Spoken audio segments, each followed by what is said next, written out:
C'est à toi.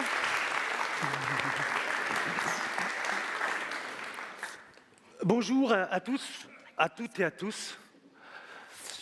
Vous êtes splendides.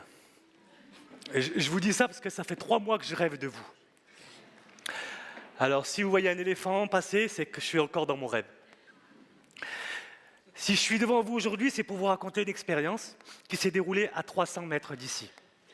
En mai 2016, un édifice appartenant à l'ONU-SIDA a été restauré pour devenir un centre d'hébergement collectif pour migrants, avec une capacité d'accueil d'environ 150 personnes.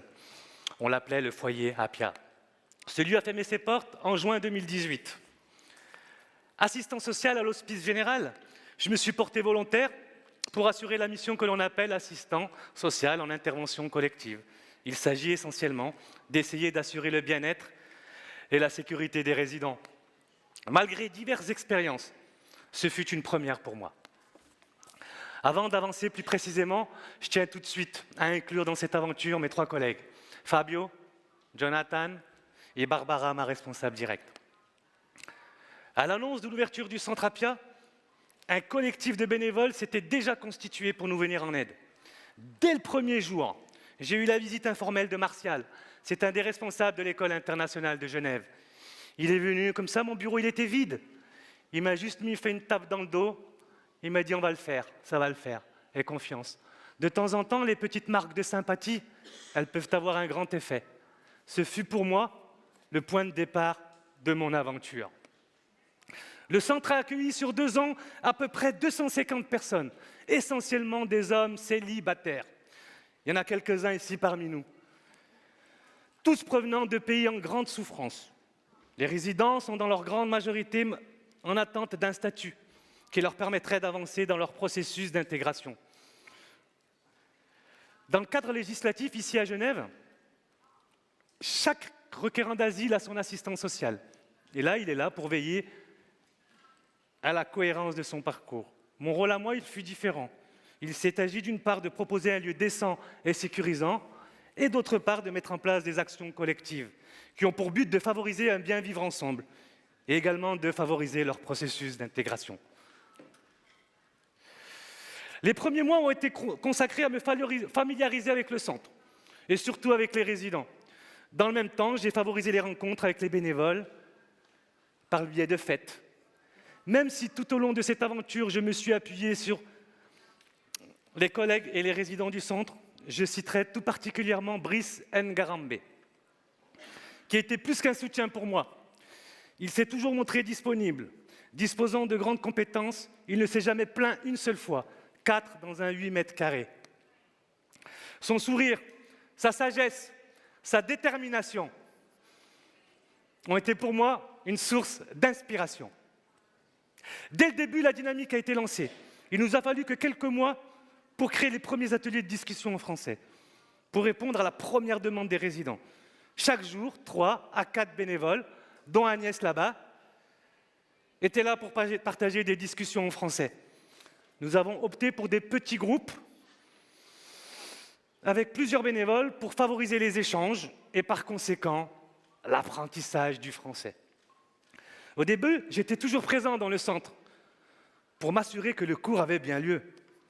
En effet, j'ai compris lors de cette expérience qu'il y a des jours où l'on peut soulever une montagne et d'autres, une cuillère, c'est difficile. Et c'est là que mon rôle de travailleur social est le plus important. J'étais là pour les encourager. J'avais l'impression de temps en temps de leur donner de la force. Les cours de discussion n'ont jamais cessé durant les 2 ans d'ouverture. Chaque jour était différent. Les cours devenaient vite des ateliers de partage culinaire. Et tout au long de cette aventure, j'ai pu être le témoin des liens magnifiques qui ont uni les bénévoles des résidents. Je ressortirai l'histoire d'un résident qui a dû quitter le centre pour rejoindre son épouse dans un autre centre d'hébergement. Mais malgré la distance, il continuait à venir au cours le lundi. Il nous a ensuite informé qu'il était devenu papa d'une magnifique petite princesse, Iria. Et il nous a tous conviés à participer au baptême de leur fille. Les liens ne se sont jamais distendus. Et les bénévoles ont continué de soutenir ce couple et l'enfant. Ils ont loué un box pour entreposer leur futur mobilier. Ils ont aidé dans la recherche d'un appartement et ils les ont accompagnés dans leur déménagement. Une autre demande des résidents était de pouvoir faire du sport pour se détendre. Ce n'est pas passer à côté de l'oreille de Lutz, une bénévole. Grâce à elle et à des donateurs, nous avons pu disposer de matériel de musculation. Je m'en suis pas trop servi, c'est vrai. Lutz me téléphonait 4 fois par jour pour savoir si la salle était ouverte.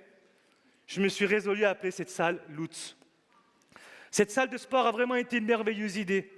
On a pu l'utiliser aussi pour des cours de remise en forme sur la proposition de Christian, un professeur de sport au collège, qui s'est porté volontaire auprès des résidents les plus fatigués, les plus abîmés par leur parcours.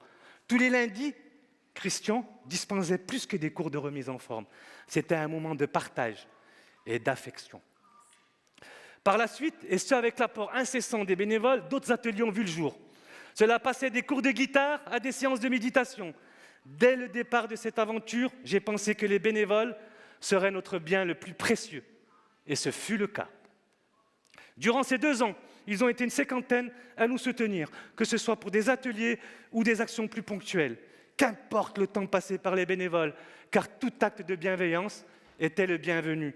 Laissez-moi vous conter l'histoire de cette bénévole que je n'ai moi-même jamais rencontrée. Elle ne savait pas comment nous aider et elle ne disposait pas beaucoup de temps.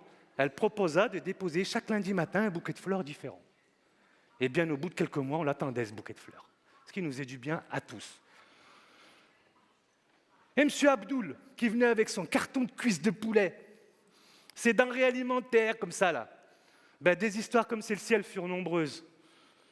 En ce jour, M. Moller, de célébration de la paix, que dire de cet élan de générosité, à part qu'il ne vise, bien sûr, que l'harmonie entre les citoyens de cette ville. Certains bénévoles nous ont vraiment amenés sur des chemins inattendus. Je ne peux pas oublier Florence. Elle a poussé la porte du centre et ne l'a plus quittée. Formidable artiste, Florence dispose d'une grande expérience. À travers ses ateliers, elle nous a mis de la couleur dans le centre. La salle principale fut un véritable coup de cœur, avec des citations, des résidents, ainsi que des poèmes. Florence nous a mis en connexion avec un groupe d'artistes en France, Antonin et Catherine.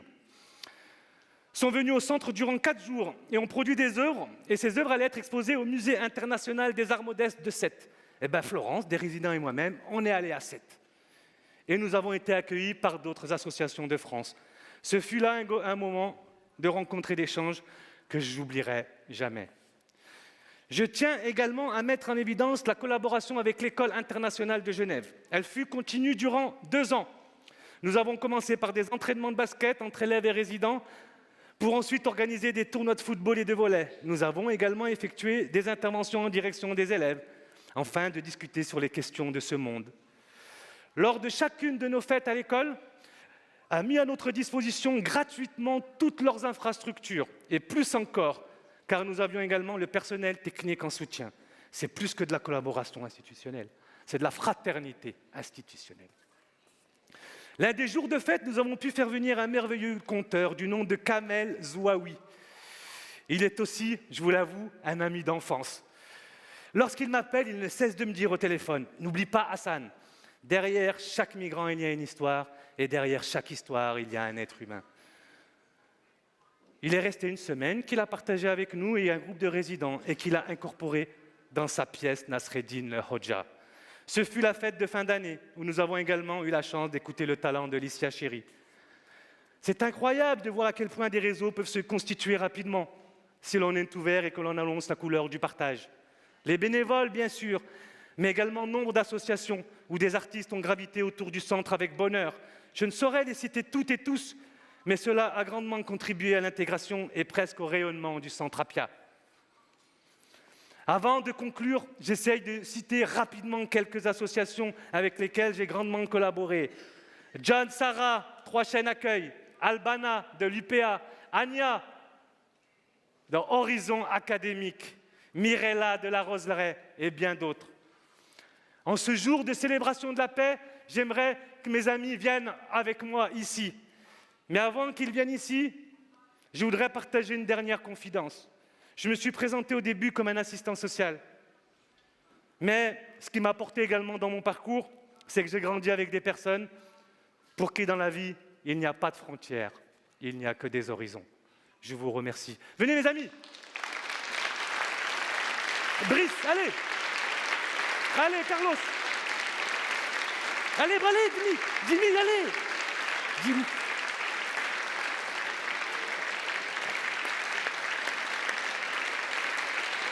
Allez. Allez, John. Allez, Kizmi. Sarah.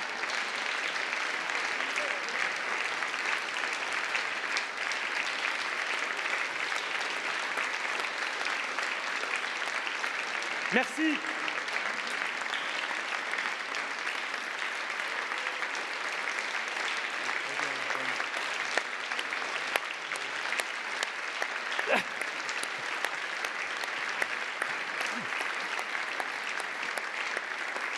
Merci les gars. C'est bon? Ben, merci beaucoup. Et bonne fête de la paix. Merci.